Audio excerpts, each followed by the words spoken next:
ഇന്നത്തെ പരസ്യ പ്രചാരണം അവസാനിക്കുമ്പോൾ സ്ഥാനാർത്ഥികളെല്ലാം തിരക്ക് പിടിച്ചോട്ടത്തിലാണ്.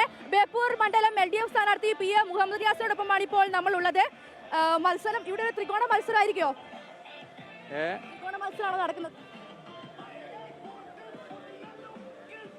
ഇടതുപക്ഷ ജനാധിപത്യ മുന്നണിക്ക് വളരെ അനുകൂലമാണ്. 2021 സർവകാല റെക്കോർഡ് വോട്ട് കിട്ടി 82,000. അത് മറികടക്കും തുടക്കത്തിലേ പറഞ്ഞിരുന്നു. അത് മറികടന്ന് അതിലും കൂടുതൽ വോട്ട് നേടി മികച്ച വിജയം LDF നേടും. ഇപ്പോൾ നിങ്ങളീ പറഞ്ഞ ഈ പഴയ ബേപ്പൂർ ഗ്രാമപഞ്ചായത്ത് അവിടെ BJP ആണ് 2ാം സ്ഥാനം. ഞങ്ങൾ 2021 നിയമസഭാ തെരഞ്ഞെടുപ്പിൽ BJP ആണ് ഞങ്ങൾക്ക് 2ാം സ്ഥാനം. 2015 ഇവിടെ 7 കോർപ്പറേഷൻ ഡിവിഷനിൽ 4 ഞങ്ങളും 3 BJP ആയിരുന്നു. എന്നാൽ 2020 ഞങ്ങൾ 7 ഇവിടെ വിജയിച്ചു. 2025 6 ഞങ്ങൾ ജയിച്ചു. 1 BJP 10 വോട്ടിനാണ് ഞങ്ങളെ പരാജയപ്പെടുത്തിയത്. അവിടെ UDFന് വോട്ട് കുറച്ച് കൂടുതൽ കിട്ടി. ഞങ്ങൾക്ക് കിട്ടേണ്ട കുറച്ച് വോട്ട് 3ാം സ്ഥാനത്തായി UDF പിടിച്ചു. അതിൻ്റെ ഭാഗമായിട്ടാണ് അവിടെ BJP ജയിച്ചത്.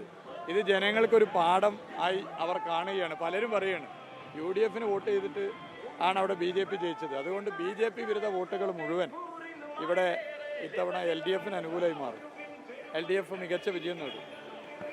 പ്രധാനമായും ഈ ഒരു തെരഞ്ഞെടുപ്പ് പ്രചരണത്തിൽ ചർച്ച ചെയ്ത വിഷയങ്ങൾ വികസനം പ്രധാന ചർച്ചാ വിഷയമാണ്. നാടിന് വേണ്ടി എന്ത് ചെയ്തു, സർക്കാർ എന്ത് ചെയ്തു, ഇവിടുത്തെ MLA എന്ത് ചെയ്തു, ഇത് ജനങ്ങൾക്ക് ബോധ്യമുള്ള കാര്യമാണ്.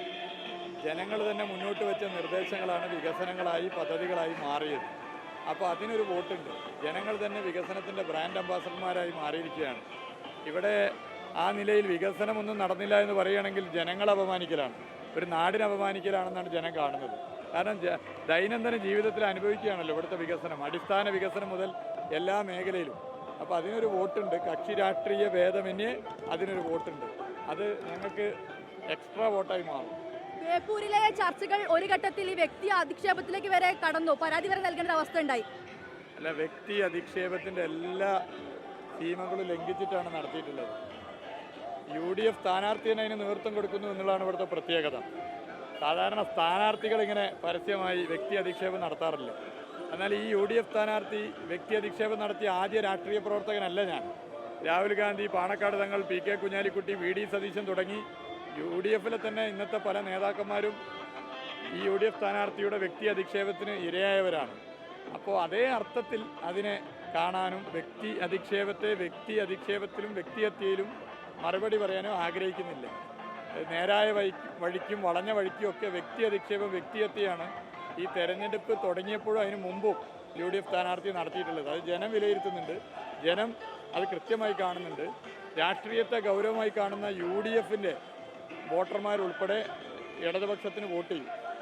തുടക്കം മുതലേ പറയുന്നത് പിണറായി സത്തിനെതിരെയുള്ള പോരാട്ടമാണെന്നാണ് UDF സ്ഥാനാർത്ഥി പറയുന്നത്. അല്ല, ഞാൻ പറഞ്ഞല്ലോ, വികസനത്തെക്കുറിച്ച് ചർച്ച ചെയ്യാം, പൊതു രാഷ്ട്രീയം ചർച്ച ചെയ്യാം, ഇത്തരം കാര്യങ്ങളാണല്ലോ ചർച്ച ചെയ്യേണ്ടത്. അതാണല്ലോ ജനാധിപത്യത്തിന് ഏറ്റവും സൗന്ദര്യമായി നമ്മൾ കാണുന്നത്. പ്രത്യേകിച്ച് പുതിയ തലമുറയൊക്കെ ബഹളവും വിവാദമൊന്നും താല്പര്യമില്ല, കൺസ്ട്രക്റ്റീവായി എന്ത് നടത്തുന്നു എന്നാണ് ചിന്തിക്കുന്നത്. അപ്പോൾ അങ്ങനെയുള്ളൊരു കാലഘട്ടത്തിൽ ഇങ്ങനെ തുടർച്ചയായി നേരിട്ടും വളഞ്ഞ വഴിയിലും വ്യക്തിഹത്യയും വ്യക്തി അധിക്ഷേപവും നടത്തുന്ന രീതി, അത് അതേ അർത്ഥത്തിൽ മറുപടി പറയാൻ എന്തായാലും ഞാനില്ല. അതിനി ഭാവിയിലും അങ്ങനെ പറയുന്ന ആളല്ല ഞാൻ, എനിക്കതിൽ താല്പര്യമില്ല. പക്ഷെ ഇത് ശരിയായ രീതിയല്ല. പല ആരോപണങ്ങളും ഉയർന്നു വന്നിരുന്നു, ഈ ഡീലാരോപണം ഉൾപ്പെടെ ഉയർന്നു വന്നിരുന്നു. അതൊക്കെ ഒരു തിരിച്ചടിയാവോ? ഈ നമ്മളീ പോകുന്ന മണ്ണ് ബേപ്പൂരിൻ്റെ മണ്ണാണ്. കോലീബി സഖ്യം നടന്ന മണ്ണാണ് 991. അപ്പോൾ ഡീല് ആരൊക്കെയാണ്, എന്തൊക്കെയാണ്, എങ്ങനെയാണെന്നൊക്കെ നാടിനറിയാം. അജണ്ടയെ വഴിമാറ്റാനാണ്. വികസനമെന്ന അജണ്ട ചർച്ച ചെയ്താൽ കേരളത്തിലെ ജനങ്ങൾ കക്ഷി രാഷ്ട്രീയ ഭേദമന്യേ ഇടതുപക്ഷത്തിന് വോട്ട് ചെയ്യും.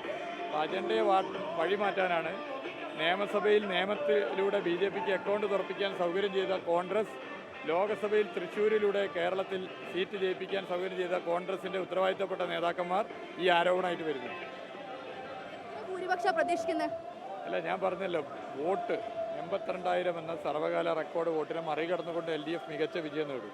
കേരളത്തിലെ അവസ്ഥയായിട്ട് മൊത്തം കേരളത്തിൽ എന്തായാലും 100-ലധികം സീറ്റ് LDFന് കിട്ടും. എന്തായാലും അദ്ദേഹം വലിയ പ്രതീക്ഷയിലാണ്. കഴിഞ്ഞ തവണത്തേക്കാൾ ഉയർന്ന ഭൂരിപക്ഷത്തിൽ ബേപ്പൂർ വിജയിക്കാൻ കഴിയുമെന്നാണ് പ്രതീക്ഷ. ക്യാമറാമാൻ അനൂപിനൊപ്പം വർഷ ഗിരീഷ്, 24 കോഴിക്കോട്.